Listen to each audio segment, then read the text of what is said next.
Vision 2030, madini ni maisha na utajiri.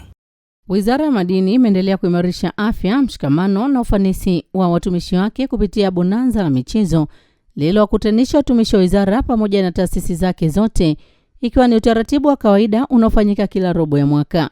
Bonanza hilo limefanyika Juni 6, 2026 katika viwanja vya shule ya sekondari John Merlin Mipango jijini Dodoma. Akizungumza katika bonanza hilo, naibu waziri wa madini Dr. Steven Kiruswa amesema michezo ni sehemu muhimu ya maisha ya kila siku kwa kuwa inaleta afya bora, burudani na fursa za ajira. Dr. Kiruswa amesema michezo husaidia kujenga mwili imara, kuzuia maradhi yasiyoambukiza na kuondoa msongo wa mawazo, hali inayochangia kuongeza ubora wa maisha.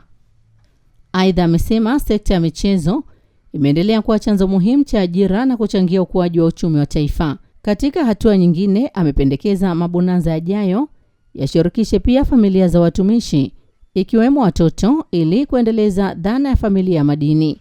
Sambamba na hilo, Dr. Kiruswa amewapongeza watumishi wa Wizara ya Madini na taasisi zake kwa utendaji mzuri ulioiwezesha wizara kuvuka lengo la makusanyo kwa mwaka wa fedha 2025-2026. Amesema hadi Juni 5, 2026, wizara ilikuwa tayari imekusanya shilingi trilioni 1.27 zaidi ya lengo la shilingi trilioni 1.2 lililowekwa.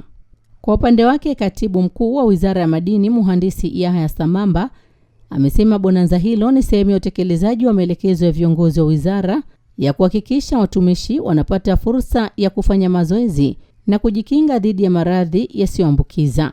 Amesema wizara itaendelea kuwekeza katika michezo mahali pa kazi ili kuimarisha afya, umoja na kuongeza ufanisi wa utendaji kazi. Katika bonanza hilo, watumishi wameshiriki michezo mbalimbali ikiwemo jogging, mpira wa miguu, basketball, kuvuka kamba, riadha pamoja na michezo ya jadi.